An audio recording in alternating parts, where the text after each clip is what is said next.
Love this podcast? Support this show through the Acast supporter feature. It's up to you how much you give, and there's no regular commitment. Just click the link in the show description to support now. This is Marvelous Markomania, and I need your help to body slam breast cancer. For the entire month of October, you can head over to www.prowrestlingtees.com and search for Markomania and purchase my exclusive Ursula Mania Pro Wrestling t-shirt. All proceeds that come to me from the sale of this shirt will be donated directly to the Women's Cancer Resource Center in Berkeley, California. Together, we can continue to help one another defeat breast cancer for good. You're locked in. Look at what we have here, folks. To the only show that matters. The cream of the crop. Duke loves wrestling. And there is no one that does it better than your host. I have come here to chew bubblegum and kick ass. The Duke. And I'm all out of bubblegum.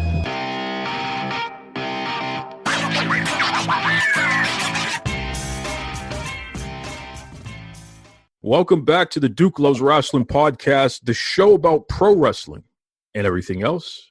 And let me tell you something, folks. I am so excited this week.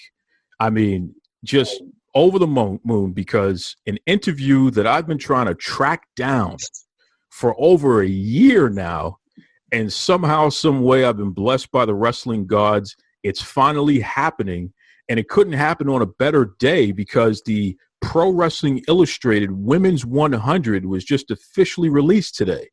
And I just got off the phone with PWI. So, I'm really excited to talk to our next guest who has officially been recognized as one of the top 100 women's wrestlers in the world, which is a very prestigious honor there. So without further ado, welcome to the Duke Loves Wrestling podcast.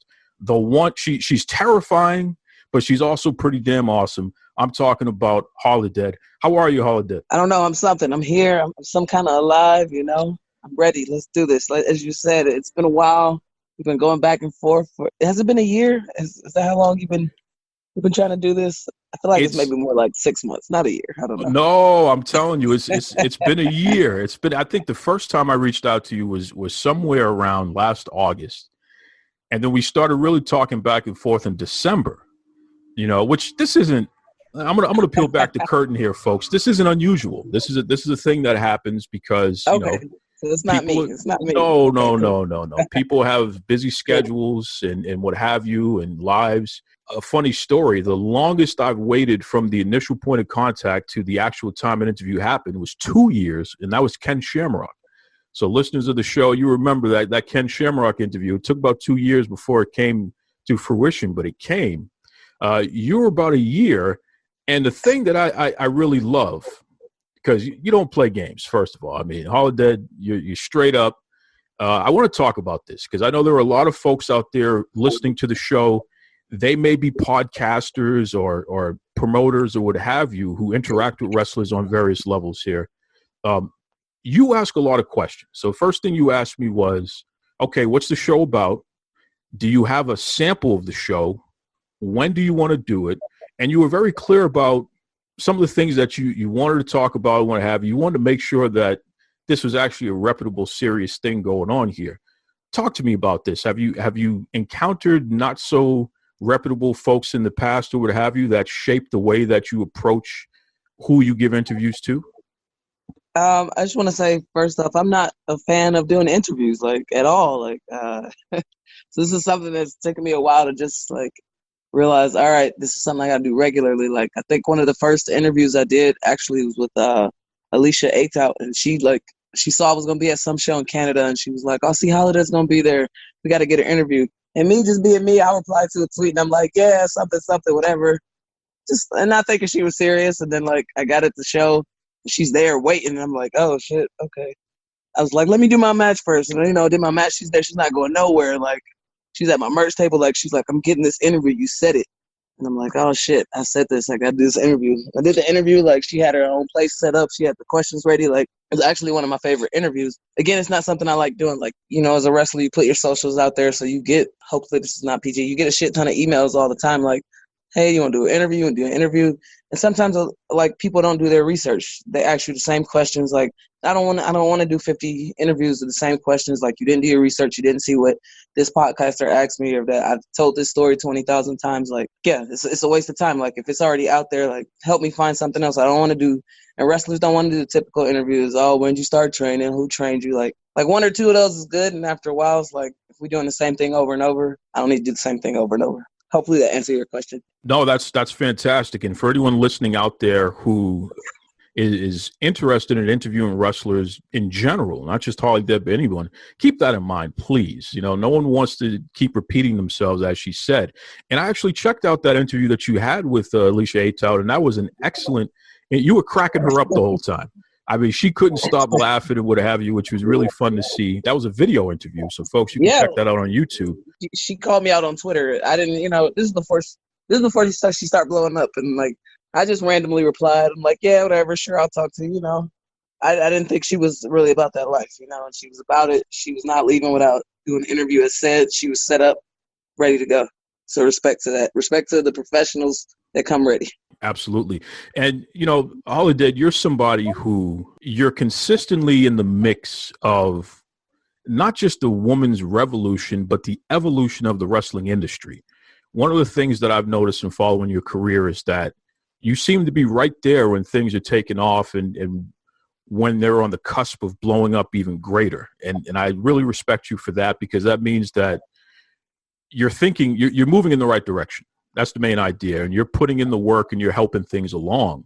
So talk to me about that. I mean, whether we're talking about things like Wild Superheroes, Mission Pro Wrestling, what have you, what is it about your instinct that you find yourself with these promotions that are on the cusp and that are blowing up and you're right there with them? I don't see myself as always being in the mix or whatever. For me, I feel like I'm always trying to be in the mix or trying to be in the right spot. So I don't know. Perception is everything. And for me, like, I feel like I still have more to do. I still have more to climb. Like, I'm not where I want to be at from maybe a recognition standpoint. So, like, I appreciate that you see it that way and people might see it that way. For me, I feel like there's still a lot more to do. It's not there or whatever. Are you somebody who can you receive compliments? Are you comfortable with that? I can receive them. I guess I don't feel that they're always warranted. Like, I don't know. So maybe yes and no.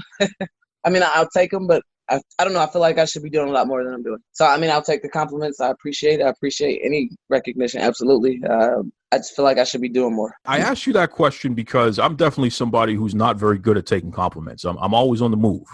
So I don't spend enough time, and that's something I need to work on personally. I don't spend enough time smelling the flowers. I plant the garden and I keep going. When I think about you, when I think about Holidead, and again, I'm just observing here, you're somebody who is constantly moving so much that I wonder if you realize the garden that you've already planted. And it's like, let's take this PWI Women's 100, for example. Literally, there are countless wrestlers in the world. And regardless of the fact that the industry is so slow in acknowledging the hard work of women's wrestlers in particular, there are a ton of women's wrestlers all over the world. You're ranked as one of the top 100.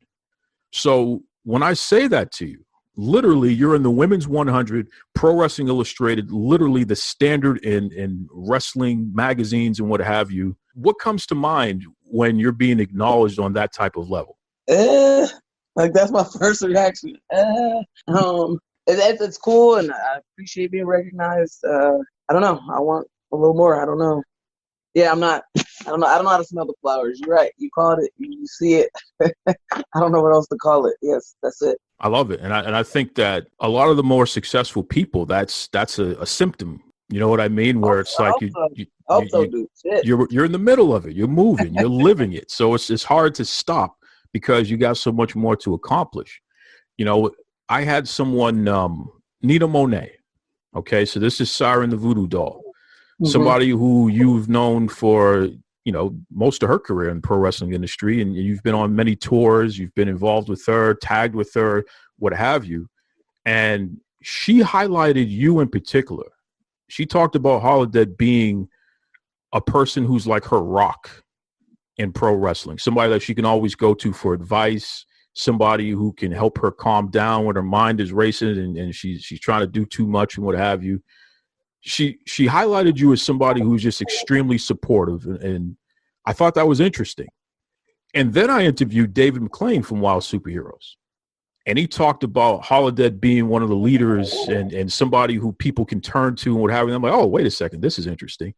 And then I spoke to Thunder Rosa, and she talked about her rock and somebody who's extremely supportive and somebody who's always there. And she was talking about you. People constantly talk about Holidead as being a serious support system and somebody who they look to for guidance and what have you. So again, there's a theme here. I know I'm asking you questions that are related to each other here, but when your peers are talking about you that way, do you see yourself that way? You asked a lot there. Okay, I'm trying to marinate it all and regurgitate the answer. Do I see what my peers see? That's what you're asking me to. Yeah, and actually, let me rephrase the question. Let me go a little deeper than that. Okay, deeper. Okay. Are you conscious of the fact that you are actually helping your peers continue to stay grounded and be the best versions of themselves, especially at that stage in their careers? Are you conscious of this? Is this something that you wake up every day and you say, you know what, I'm just going to help people and that's what I'm here to do? Or is this just a happy accident where it's like you're just being you and by circumstance, that's one of the byproducts of you being you? On the level that you asked it, no. Like, as far as the way you questioned it, am I conscious that I'm keeping like motherfuckers grounded and shit? Like, no, I don't look at it like that. Like, again, I've said on many podcasts before, like, I love this. Like, wrestling is my first love. Like, it is a drug. Like, it's something. If I woke up and could choose something else to be as passionate about, I would, because it's a love-hate relationship. But like, I love this, and like, if I'm backstage and somebody's asking me something, like their opinion on something, like, I'm gonna tell them the best answer that I feel is best for them, best for the show, best for the match. Like, if somebody's backstage and needs some help, like, I don't like just my love for the business or whatever. Like, I'm gonna help anybody I can so that we can all put on the best show, put on the best matches to go out there and do like this fucking crazy thing we love. I don't wake up as a conscious decision like I'm gonna change this or whatever. I mean, I'm just a generally good person, and there's so many shit people in this business that don't do that, or there are people who look for the opportunity to shit on somebody else or put them down or shit on somebody's name, drag somebody through the mud because of their own insecurities.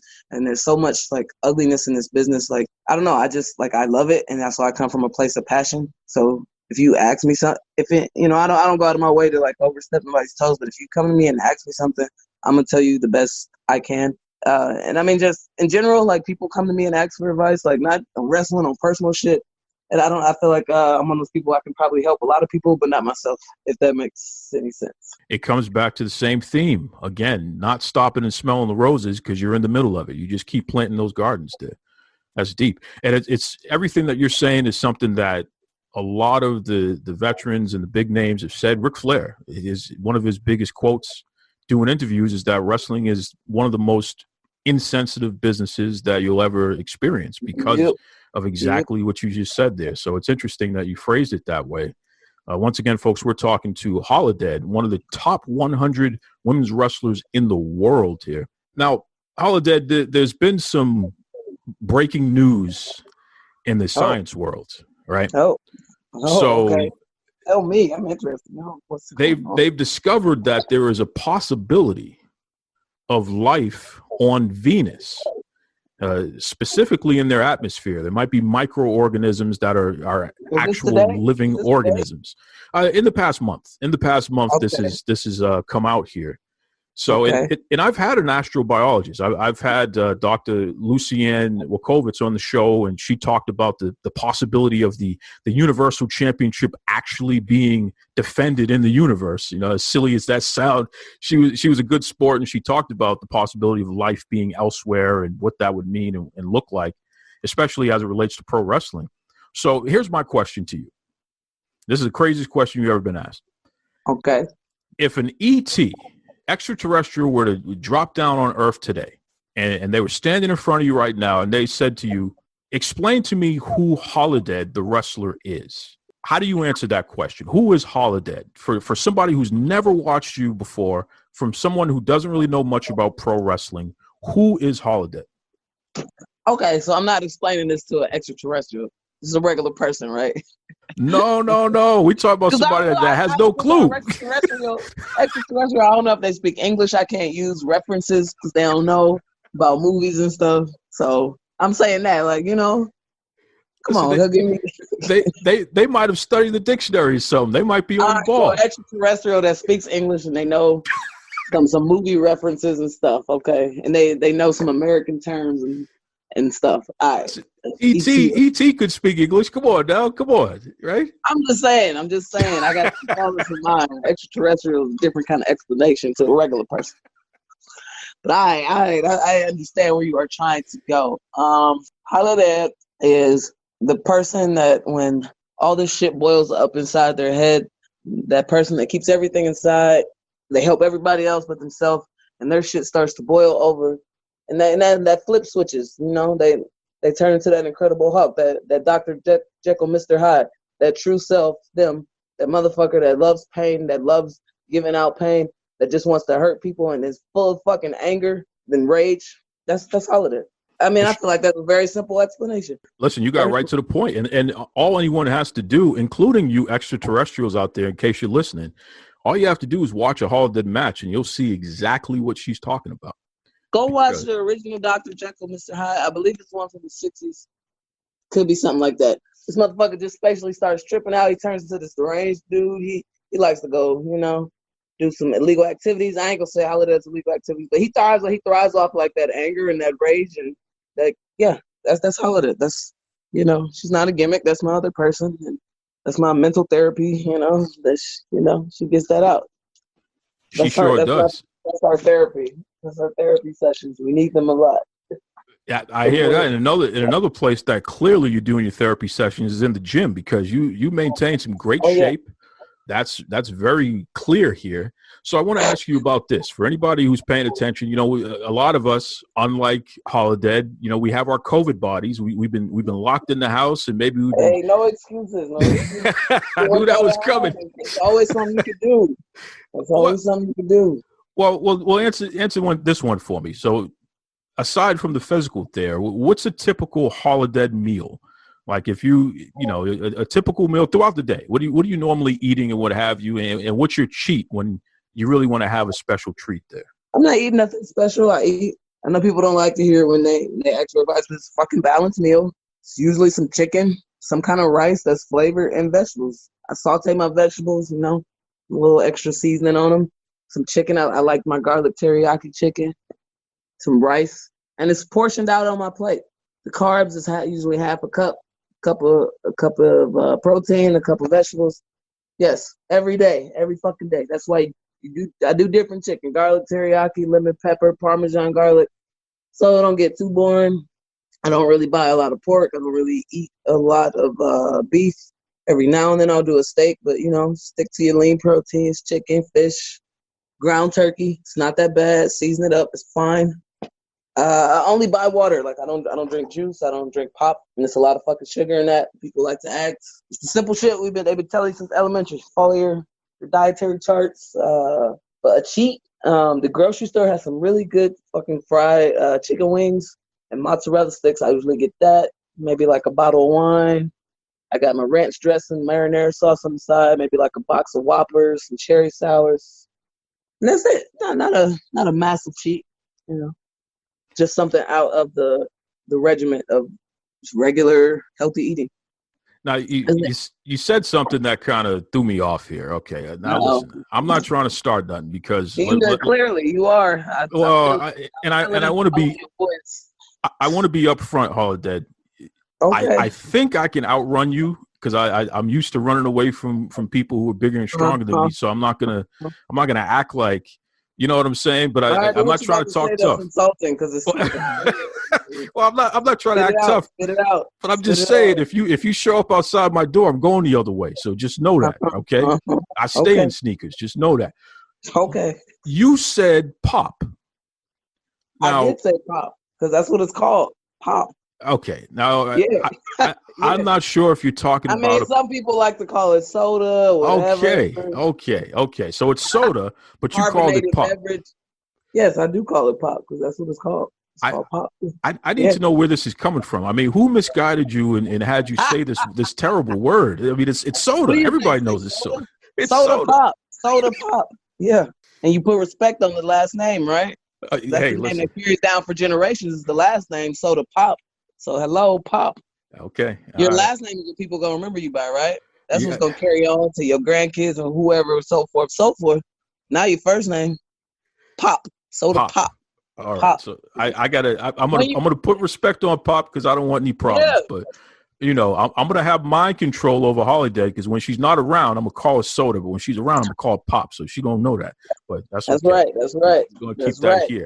And you said your ranch dressing. So are you a dipper? I had a whole show about this. I like to dip my chicken. Okay, I'm not one of those people that just eats plain chicken. I gotta have my dip. I gotta have my barbecue sauce, my ranch. I have to dip. Are you a dipper? You mean like, do I like to dip it in or pour it out? What you mean? Is that what you mean? Yeah, dip it in. But like the kind I got, you got to pour it out. So like I like to pour it in so that I can dip it. But I would prefer to dip it into something that way you can get more of the meat. See, in the sauce. So I'm with you. We there. We there on that. The pop thing, that's another thing. But I'm with you. I'm with you on the dip. Sometimes you just have to find the common ground. So we couldn't get there with the pop, but we got there with that. There. Now you don't do any of the sports drinks there. You said you just drink water, so none of that other stuff, enhanced waters, and nothing like that. I do drink a lot of coffee. Okay. Extreme amount of caffeine. Like I only usually drink like energy drinks usually on show days, but like around the house and like throughout the week, like I'm this caffeine addict over here. Caffeine addict central. All right. So if Holidead is making the coffee, what is it? Let's give it the whole 9 yards here. I want to have a Holidead coffee right now. What am I doing? Oh, it ain't that special. I mean, it's just No, I mean at the house, I apologize to coffee drinkers. I do have the instant coffee. I've not upgraded my life and bought me a fancy coffee machine. I have used them before, but at home I'm quick. I'm on the go. It's like I gotta boil that water up, pour it in, scoop. Let's go. We gotta go. I just like the way I like the way it tastes.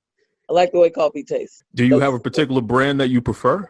No, see that's where I'm like the coffee head. Like don't kill me. Like I'm not.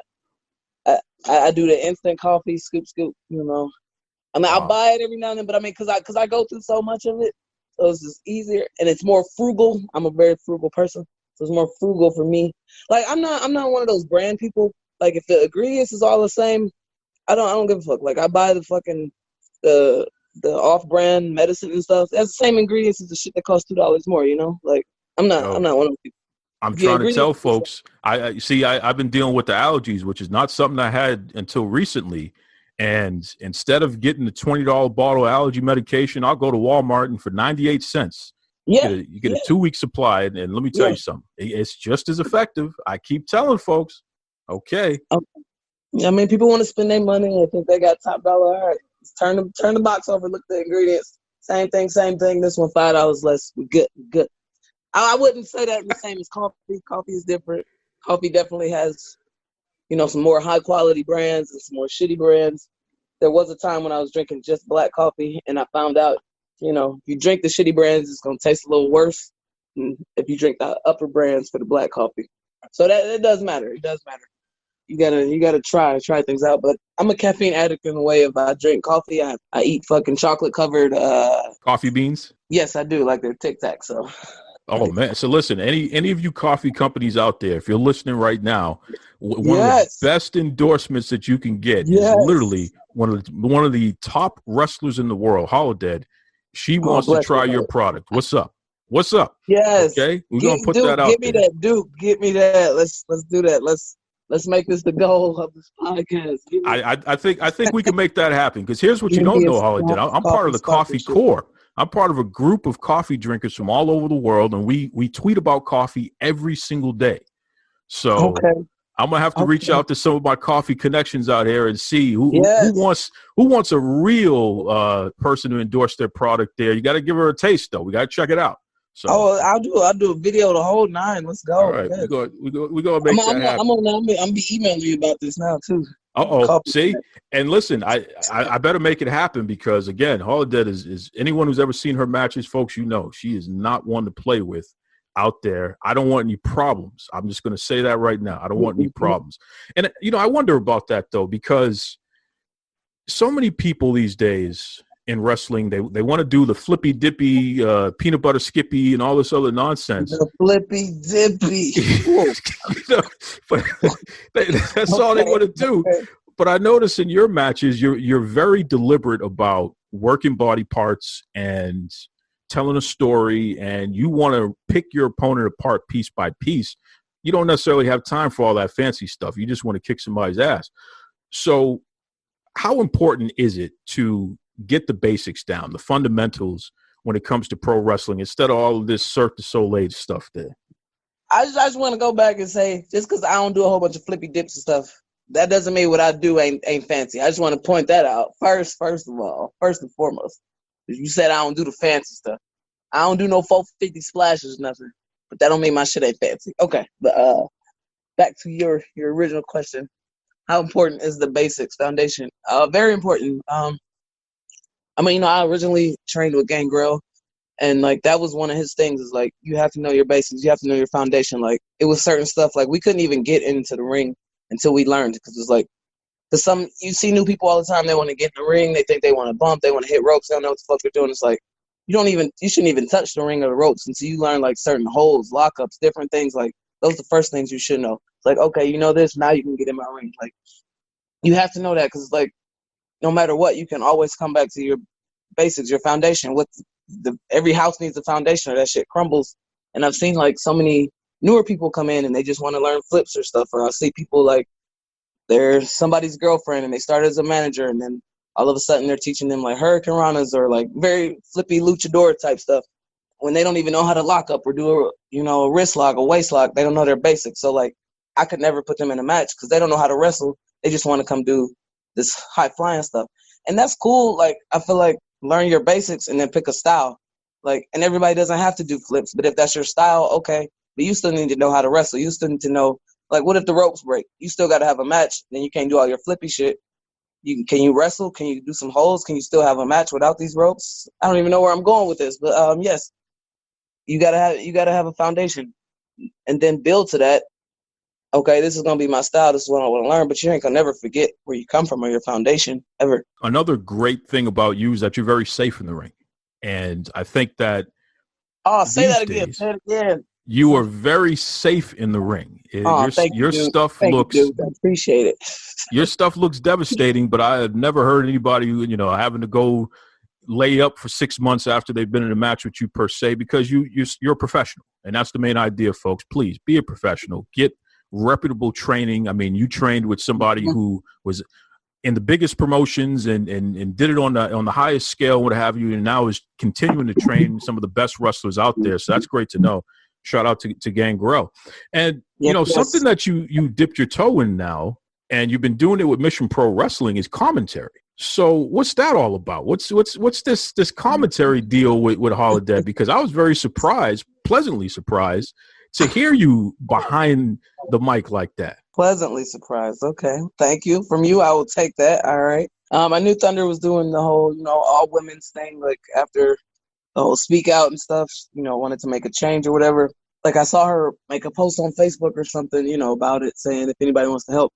I just jokingly, sarcastically replied on her post like, yeah, you need somebody on commentary, let me know. Like I was just joking. And then I hit up Brian, her husband, on a serious note, was like, hey, if y'all need something for the show, let me know. I'm down to help, whatever. And he was like, oh, I think Thunder put you down for commentary. I was like, oh, okay, I guess I'm doing commentary. Oh, I guess this is legit. And I messaged, Thunder. She was like, yes, we need you. We need you. Like, oh, okay, I guess I'm doing commentary. It was not nothing I ever legit thought about. Again, I just said a joking comment. It was taken serious, and and then I'm like, oh, this is happening. I should prepare or whatever. Like, and a lot of independent shows don't have commentary, and I feel it's something that definitely adds when you watch a show with no commentary versus commentary. And I've heard some shows that have like some not so good commentary, and that's one thing you definitely want, because it can take away from the show. So I've seen enough and heard enough to know, you got to know who the people wrestling are, do your background on them, this just so happened, shout out to Brittany Nicole, we just clicked, we just vibed. I had never met her before. We met online, but not in person, and we just got to the table. We just clicked. It was like that natural chemistry. So luckily, it wasn't hard. It was just talk about this shit I love and watch my friends beat each other up. I can tell you as a lifelong fan and somebody who, I've grown up really appreciating commentary. I'm a guy that's really into people who do interviews and are expressive and talk about things. Describe what I'm watching so I can process it even more. And you and Brittany are like a mix of, I would say, if she's Gorilla Monsoon, you're Jesse the Body Ventura and Vince McMahon put together. I mean, literally. I'll take that. Okay, I'll take that. Okay. Every single high impact move, all I heard was Holidead go, oh! I was into it. I couldn't help it. Sorry. But what's fun about that? Isn't that what pro wrestling's supposed to be about? That's what it's supposed to be about. Yeah, have some fun. And it really, like you said, it did enhance what we were watching. It made every high impact move mean something that much more. Because if a badass like Holidead is going, oh, then it's like, oh, you know what I mean? For me as a viewer. And now I can feel every move because you're making me feel every move on top of me seeing it. You know what I mean? So it just right. It's really great. And I think that the two of you make a good combination with each other there. So I look forward. Hopefully we continue to hear the both of you together on those cards and wherever, because honestly, we need to hear more women on commentary, number one. Mm-hmm. And especially women who know what they're talking about. And Holidead, all the wrestlers because you wrestle them, you work them, all the moves. So your color, and that's what you're really doing. You're doing color commentary on your end there. It's so important, and it's professional, and it's credible. I would love to hear more of that. In addition to seeing you kick everybody's ass, so that means you got to continue to do double duty. That's okay. But please don't stop commentating. That's just my personal ask there. I mean, I will, but I ain't gonna lie. I'd rather, if I had to choose commentating or wrestle, I'm gonna pick wrestling first. I wasn't scheduled to be on that card. Something happened, and I was asked to do the pre-show, so I did that. Then went back to commentary, double duty. It happens. But I mean, I can't lie. Sitting there watching my friends, go at each other and lay it in and do what they love to do. I was a little jealous, like, oh, kind of want to be wrestling, So it's hard.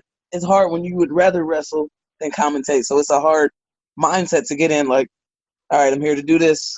Let me focus on this. It's hard to sit there and watch because you kind of want to jump from that table and get out there. So, I'm on this next one. After this, I don't know. I have to tell Thunder, like, I don't know. I might need a match. I don't know. Everybody listening, let's just if we got to do like a hashtag or something, we want Holidead on double duty. So that's all right. If they paying. Only if they paying. That's right. I was about to say that. I got to put that out there. This ain't no 2-for-1 rate, nothing like that. You got to pay. If you ain't trying to pay, that's cool. That's fine. I'm not the person for you. That's okay. Oh man, so we can't have it our way. It's not Burger King, so we got to pay the extra.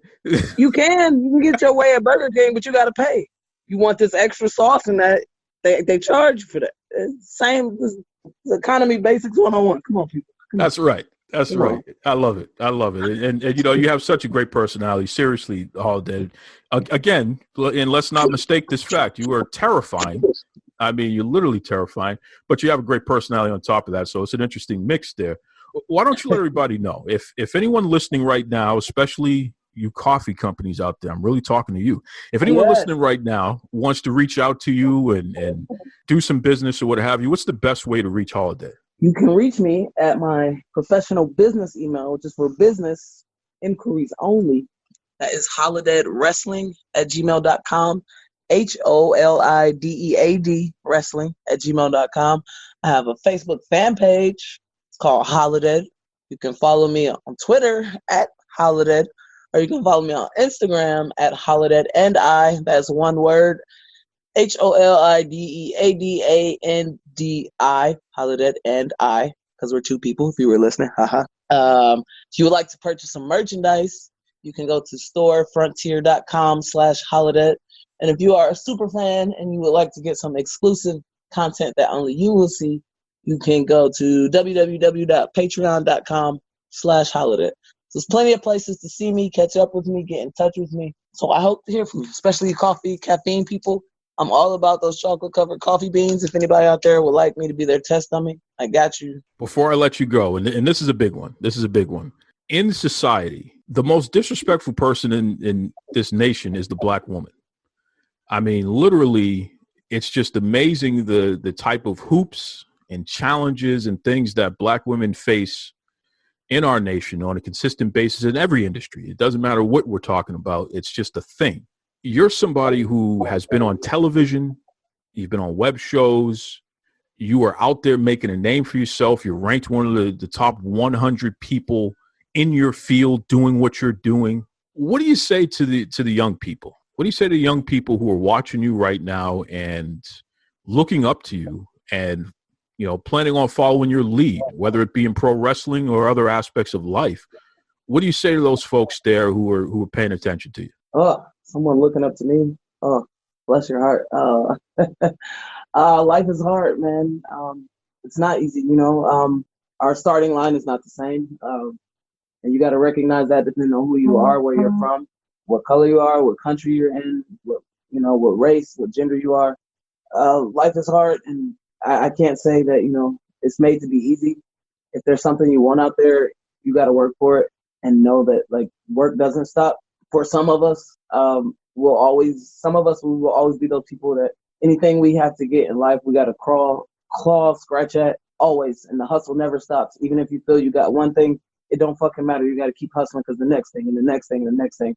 And life is not fair. There will be some people who will get into positions because of their associations, who they choose to be with, by the type of person they try to be. Some people are conniving. Some people will kiss ass. Some people will bring others down falsely just to help lift themselves up. And that's something you got to be aware of. It's a lot in the pro wrestling business, but just in life in general. Like, life is hard. Life is not fair. People don't want to hear about you cry and complain. Get you a good circle of good people that you can tell your problems to about, and they can help uplift you, and you can help uplift each other. Because shit is hard, especially right now in the pandemic. A lot of us are going through a lot. Some people are more open about what they're dealing with. A lot of us aren't. A lot of us are dealing with some stuff every day, and we don't have nobody to talk to. We can't talk to nobody about it. Just keep fighting, doing your best to keep pushing for what you want and to find your own happiness. I don't know if I answered the question. Again, I start rambling. That's my answer. A conversation that was 1 year in the making, and it certainly didn't disappoint. So shout out to Holidead, really cool person, someone who is so selfless. You know, she spends a lot of time helping out her peers. And as she admitted, you know, probably more time spent doing that than helping out herself. But I mean, that's just who she is. She's a giving person. And I know that at times, folks, you know, that can be a challenge when you are so willing to help others that sometimes it can get in the way of your own personal goals or what have you. I truly believe that the more good you put out in the world, one way or another, it's going to find its way back to you. So stay the course. Now, obviously, don't be a fool. I'm not saying that, but stay the course. Help others, and you'll be pleasantly surprised in the end what that can materialize and find its way to in terms of something positive in your own life. So got a lot of time for Holidead, and we'll be checking back with her again. Congratulations on your Pro Wrestling Illustrated Women's 100 ranking as well, because that's definitely well-deserved, well-earned there. So as I continue to sip on my Navita's Organics, you know, I put a little of that maca powder in my drink here, so I'm feeling all right. Got a little bit of energy boost. You know, we're going from the crazy switching of the seasons. You know, we're getting out of summertime, going into fall, so it's hot, it's cold, it's hot, it's cold. You know, allergy season, all this good stuff, hurricanes, winds, everything, all over the place. So please make sure you're not only are you washing your hands and you're wearing your mask, but you know, load up on those vitamins. Just be on the safe side there, folks. If not, I'm going to send Holidead to come to your house. Okay, you don't want to play any games. That's right. That's right. Okay, we got a great interview lined up coming up next here. In fact, I love anything that will cast a positive light on this medium that we love so much, right? Because listen, let's not kid ourselves here. Life is challenging. Life can be rewarding, but it can also be very difficult. So we turn to our different forms of entertainment and we turn to sports in order to have something to focus on and escape from the craziness of life, right?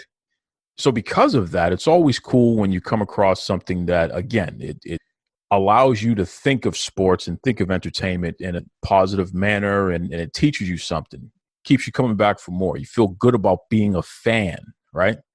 And that's part of the reason why I like to have authors on the show. You know, we've had everybody from the wrestling journeyman Dusty Wolf and Scotty from Wrestler Weekly, who had that, Family Bacon and Rasslin book, and all sorts of folks. Guy Evans, who had the Nitro book, where he literally told the history of what happened in WCW, how it ultimately went down the drain there.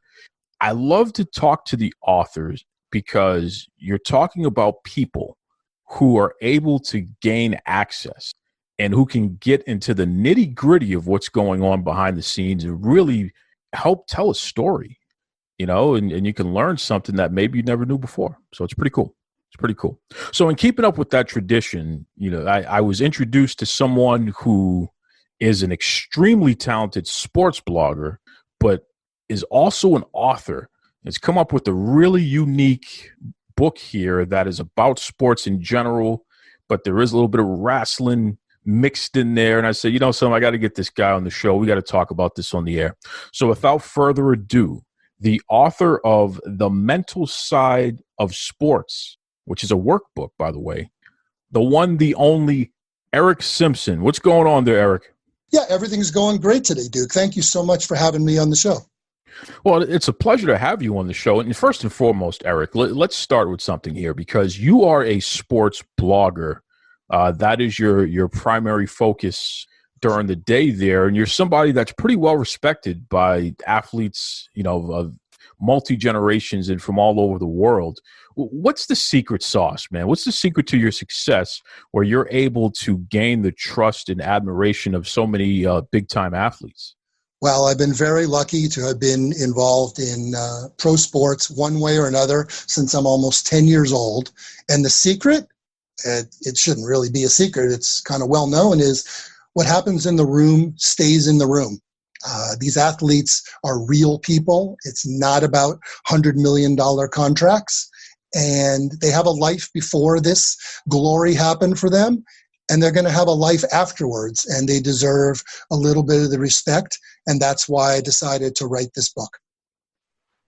Why do you think it's so common for people to not play the game that way? People are constantly reaching out to publications, TMZ or something like that. They're trying to sell photos. They're trying to sell dirt and what have you.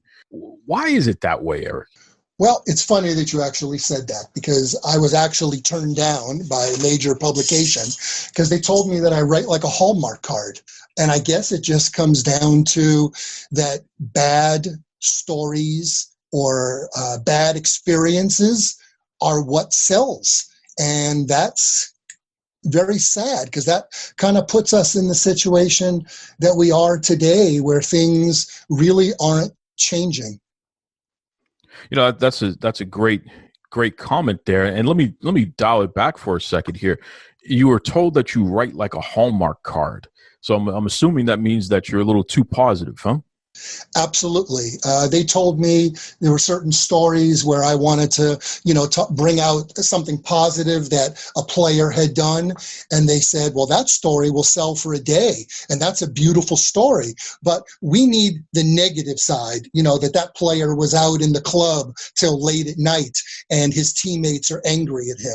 And I've just been very, very blessed over the years from lots of different sports, from professional soccer to professional hockey, to the invasion of when the Gracies came here and introduced Brazilian Jiu-Jitsu to America, to have been told some stories. And I I don't reveal things that shouldn't be revealed, but I try to bring out the good side that maybe somebody can learn from some of the experiences that they've had.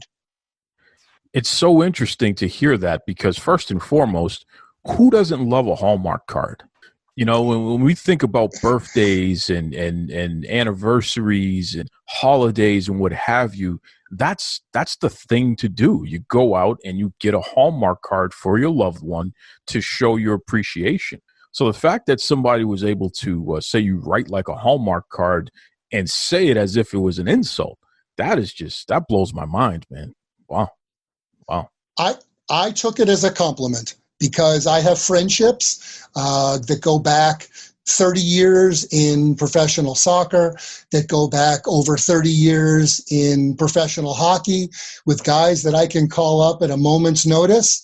And I've earned that respect from them that if I needed something and it was important, they understood. If it's important to me, that it's become important to them. And that friendship is something I was not willing to cross.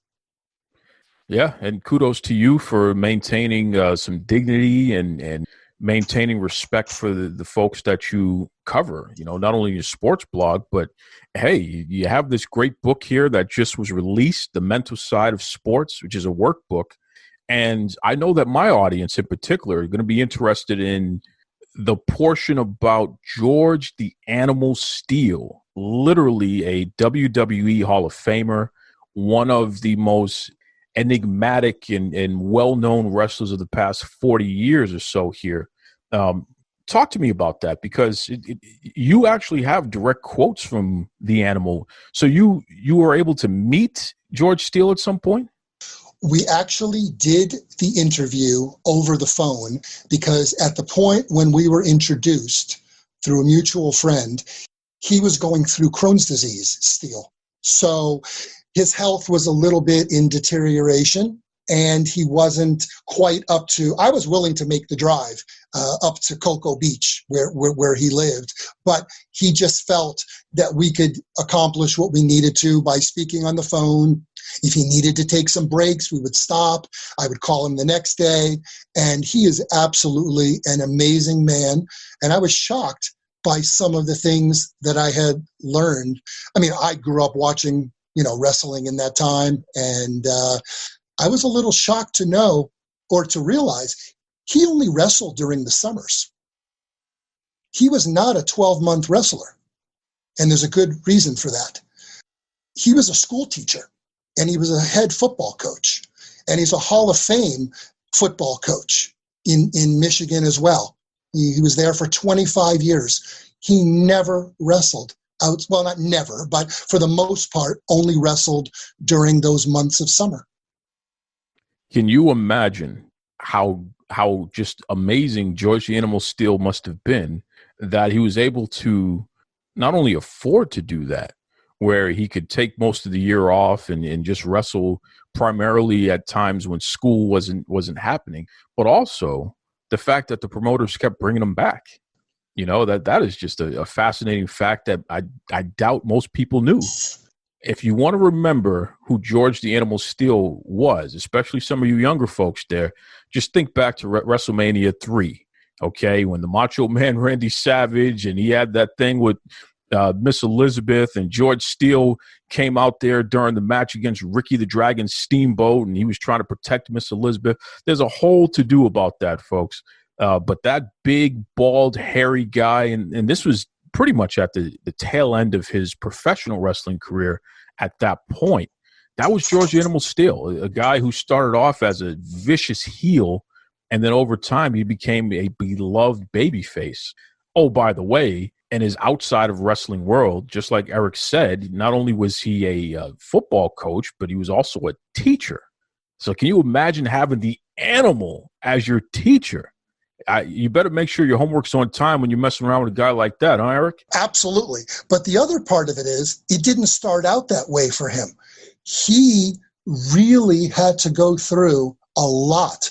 Now, this is way back in the mid-1940s when he's attending school. But I don't know how many people knew that he had suffered from dyslexia, and the bullying was beyond anything that that he could deal with at that point. Now, it's obviously a little different now, even though still bullying is going on in school, but he had serious learning challenges as a child. So for him to become a teacher, and it's only because of one person that gave him some limited help that he persevered, and just that small kindness on someone caring about him made a change. So that is what kind of fuels me to make the story, to write about the stories that I do, because maybe I'm going to change someone else's life and we can pass this forward a little bit. Maybe somebody reads a chapter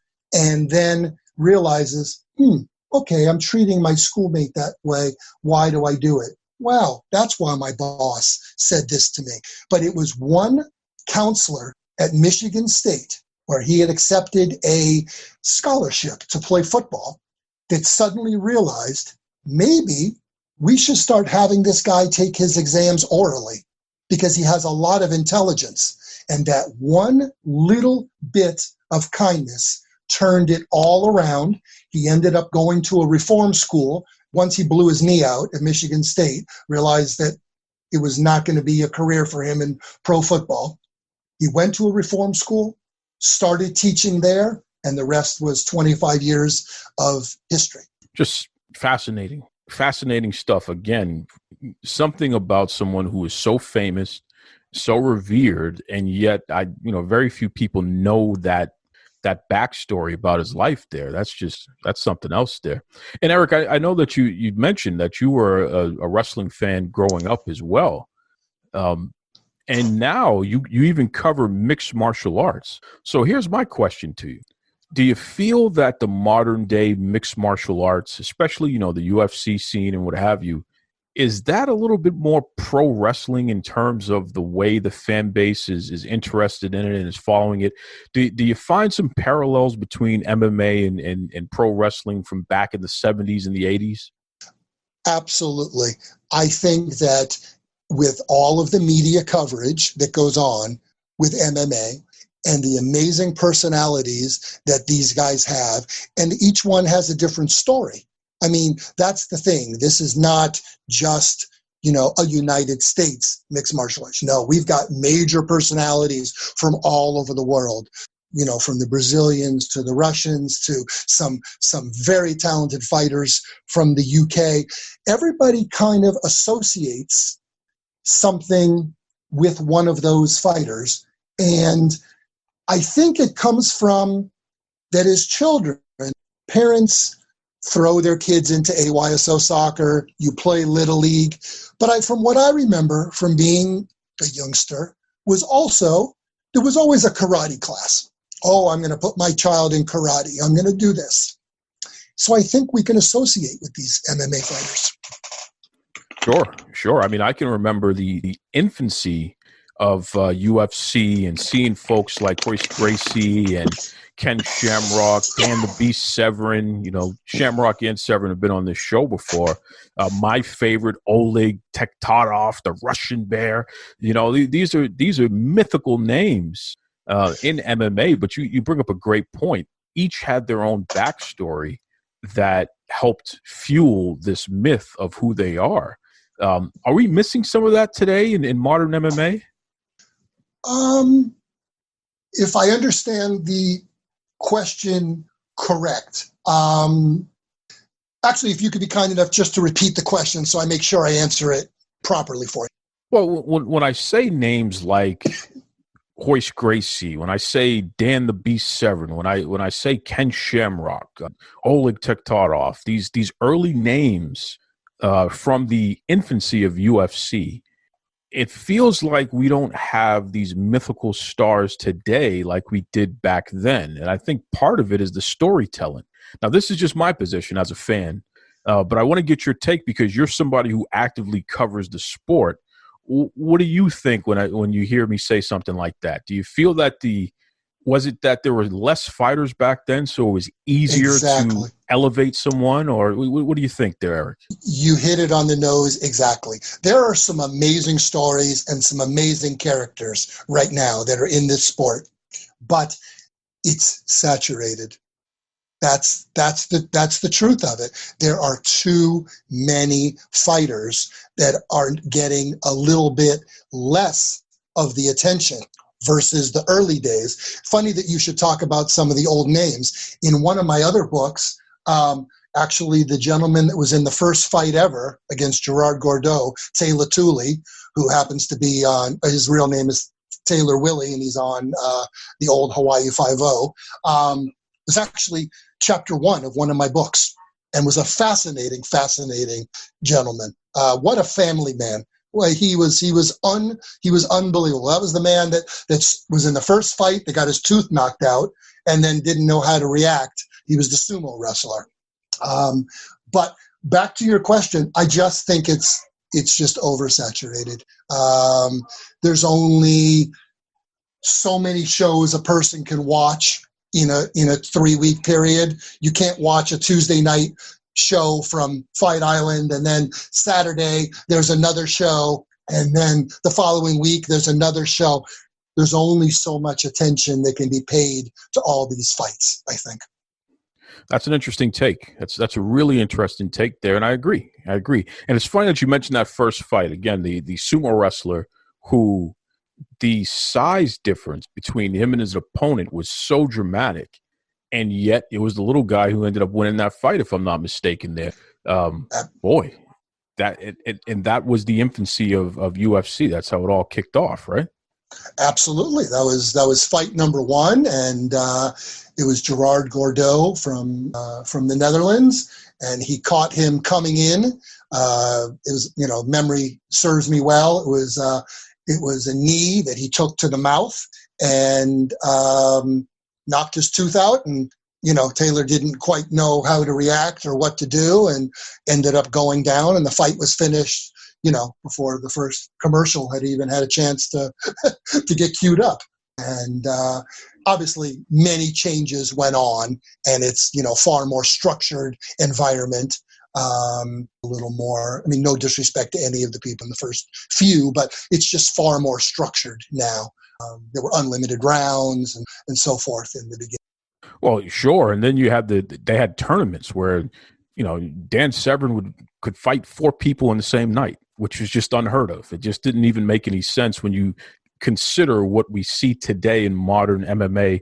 Certainly safer than it was back then. I mean, they had to figure out that you had to take away the fish hooking and the eye gouging and some of these dirty moves there.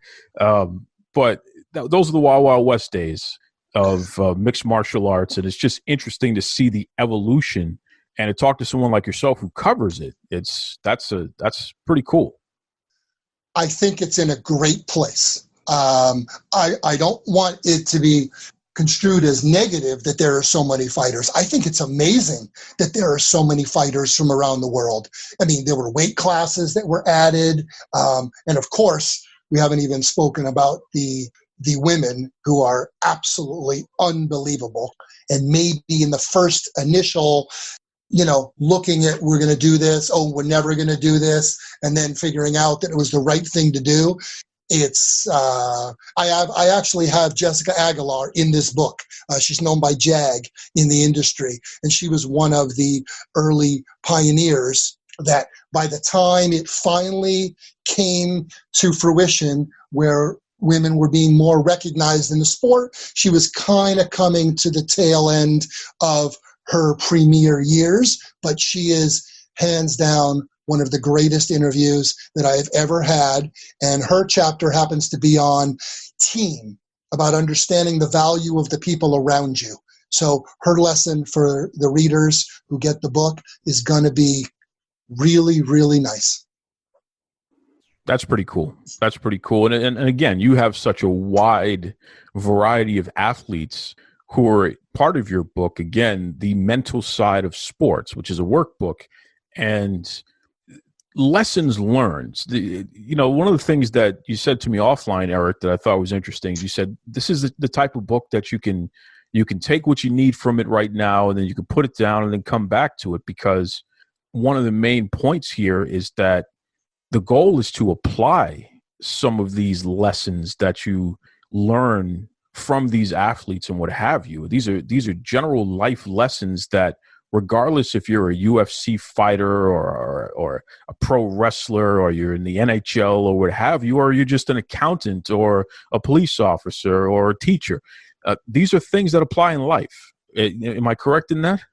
Absolutely. There are chapters in this book about understanding that authority figures are always watching you. I always find that's an interesting concept with, let's say, high school athletes. They think they can just kind of get away with what they want to get away with, but they don't understand that there are people from the universities who are looking at them that might park in the parking lot at lunch and look over and see somebody acting like a fool. Oh, is that a guy we really want in our university?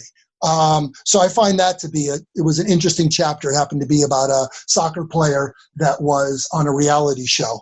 I have chapters on reaching for your dreams, mentorship and guidance. There are a few of the chapters which kind of relate back to paying your dues and understanding your role. Doesn't mean staying in your role, but just kind of understanding your role at the moment and what will you do to increase your role in, whether it's at work or whether it's a school, whether it's on the team.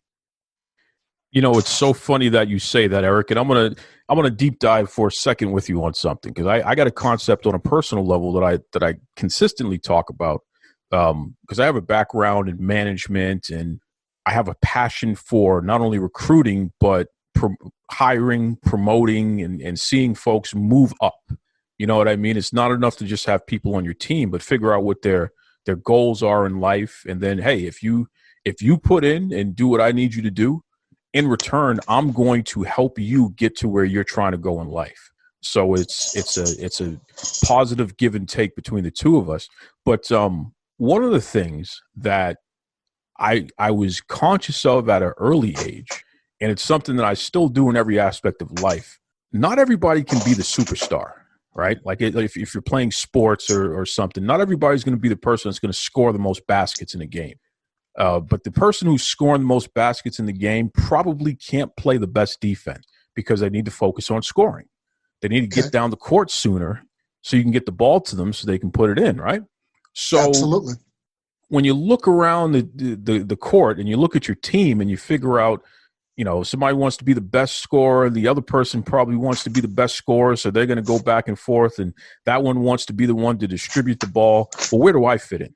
Well, I would always be the guy that would just do the rebounding and be the guy that would be focused on defense, because the best offense is a good defense. And even when I play video games, I usually, if it's a team game, whether it's one of those shoot 'em up games, Rainbow Six Siege, or whether it's a basketball game or a football game, what have you, I find myself taking these roles where I'm filling the gap where the team needs in order to win. So instead of trying to be the best at the most popular thing in the game, I'm just trying to figure out where do we have a hole? Let me fill that hole so we can secure the victory, because all I care about is winning at the end. What do you think about that, just based on some of the conversations that you've had and even your own personal life did? Well, I'm in agreement with you. As an athlete myself, when I was growing up, I went through all of the different roles where I was the superstar at one point and then got a little lazy. I mean, how many goals can a guy score in a soccer game at one time, right? I mean, where was my work ethic? I'm already scoring 5 goals in a game. And this is back at a time when players were not recruited to go overseas. So I'm just playing in my local travel team and lost it. And then I was on the side where I was one of the last guys coming on the bench. It's a humbling experience, but I'll tell you, I, throughout my life, have followed, the same lead as you have, filling in the gaps. And I guess it came from my own self-feeling of captainship. I always enjoyed being a captain, and I always enjoyed seeing others succeed. So it's not something that everybody can do. And that's because we kind of come right now in this era from a sense of entitlement and a sense of instant gratification. And not everybody can do that role, Duke. Everybody should be able to do that role and understand, but everybody wants it now.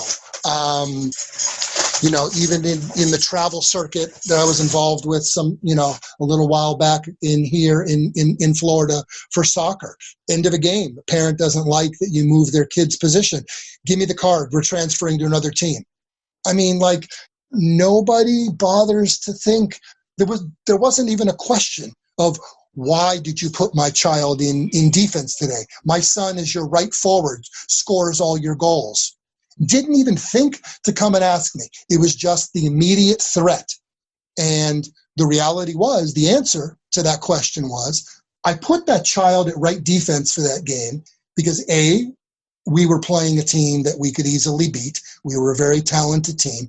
And I wanted that child to understand the role of the player who plays behind him, to make him a better forward. If he could now understand the mirror image, who the player who plays behind him, what that person's role was, that maybe it would help to increase their real role on the team.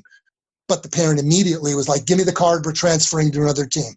So not everyone can do what you did as a child and what I did for the most part. I mean, I made mistakes like anyone else, obviously. I have plenty of skeletons in my closet, but it's not an easy thing to do, Duke. Well, that's an interesting point to drive home there, using that personal experience.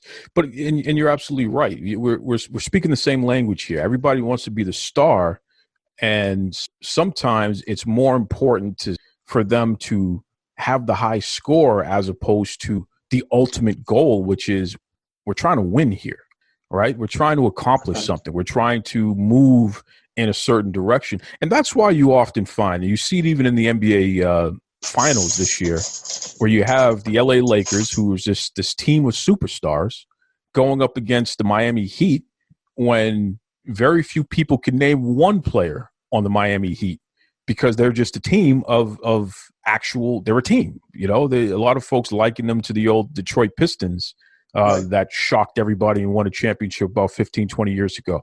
But I love this. I really appreciate what you're doing, Eric, because you're allowing folks to learn about some of their favorite and most celebrated athletes from various sports, and in the process, learning life lessons that hopefully will make them stop and think about their own lives and how they can make adjustments. And as you said, hopefully make this place better for all of us, because ultimately that's the point. Let's help each other. Let's be kind to each other so that we continue to exist in as positive a society as we possibly can have. That's good stuff, man. So tell everybody, Eric, please, first of all, how can they get the book? Because now that we've given so much of a teaser here, I'm sure there's some folks listening that are definitely going to want to check it out there. What's the best way that they can get the book? Well, there are two different versions of it, and both can be purchased at my website, where all of my blog stories, the previous stories are, and that would be at www.sportsinterviews.net. And there may be some other stories on there that they might enjoy as well. I've been very, very fortunate to cover people from Crashed Ice. Are you familiar with Crashed Ice? That's where the four skaters come down. It's an amazing sport that is under Red Bull. It's four ice skaters coming down a course and racing to the bottom, and it's absolutely fascinating. Actually, I think Red Bull hosted one of those here in Boston at some point. Yeah, absolutely, absolutely. At Fenway Park, absolutely. At Fenway Park, yes. They are amazing, amazing athletes, and the thing is, I have a real big kinship with the hockey community. These are guys that have just, as well as, within soccer as well. But these guys at Crashed Ice, they are so humble. I mean, they go on a tour and invite, like they were in Switzerland, like 20 of the guys, stayed at one guy's house up in the Alps and, just getting to know each other. And here they're going into competition the next day, and all they can think about is sharing their cultures and their traditions. And really, really fascinating people. And I think, especially with the wrestling community, who love contact and who love personalities, they should definitely, your listeners should definitely check out the Crashed Ice when it comes back eventually. I know they're not doing anything right now, obviously. Well, Eric, listen, I really appreciate you taking the time to give the listeners information about the mental side of sports, which is your latest book there. Once again, folks, it's a workbook.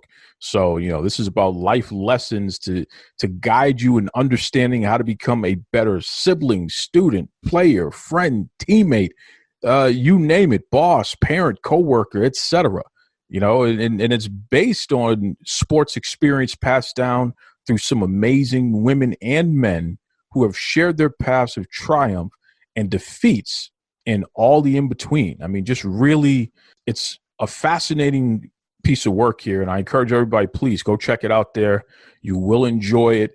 In fact, I encourage everybody with the holiday season coming up, not only get a copy for yourself, get a copy for someone in your life, especially the young people.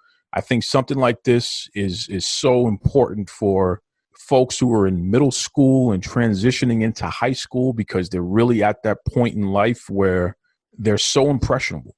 And some of these life lessons that they learned from folks that they look up to, these athletes and these famous folks here, it could mean the difference. It could mean the difference, could set them on a good path there. So that's my soapbox, and I'm standing firm on that there. But Eric, before I let you go, what the heck is a guy who is so involved with hockey in particular and skate sports? What are you doing in Florida? I came here years ago to coach soccer. I'm actually a fully licensed FIFA soccer coach, and had come down here to work with an academy, and just needed a little bit of a change. So I came from earthquakes to hurricanes, because at least we know the hurricane's coming, and you can leave if you want to. Great talking to Eric. Just really a breath of fresh air, really cool guy. Definitely encourage everyone to check out his stuff there, because he's cool. He's cool. And we'll have him back on the show as well sometime, because I enjoy talking to good people. Just like Holidead did earlier, what have you. When it comes to speaking with good people, it's like chicken soup for the soul. I love it. Love it, love it. Once again, appreciate all of you listening. Please head over to Facebook and Twitter, whatever podcast app you're listening to the show on. Give me a review. Appreciate 5 stars, but throw in a review there. Any feedback, who do you want to hear on the show, all that good stuff, it's welcome. Now, next week, I got a guy lined up who has helped train everyone from Thunder Rosa to Jungle Boy, Marvelous Marco Mania. I mean, you name it, this guy has had a hand in training some of the up-and-coming stars and some of the major stars that are out there today. So I think you're going to enjoy it. A guy by the name of Rick Luxury. So that's coming up next week. Until then, be kind to yourselves and be kind to others. Take it away, Tony Schiavone. This is Tony Schiavone, and we're desperately out of time on Duke Loves Wrestling.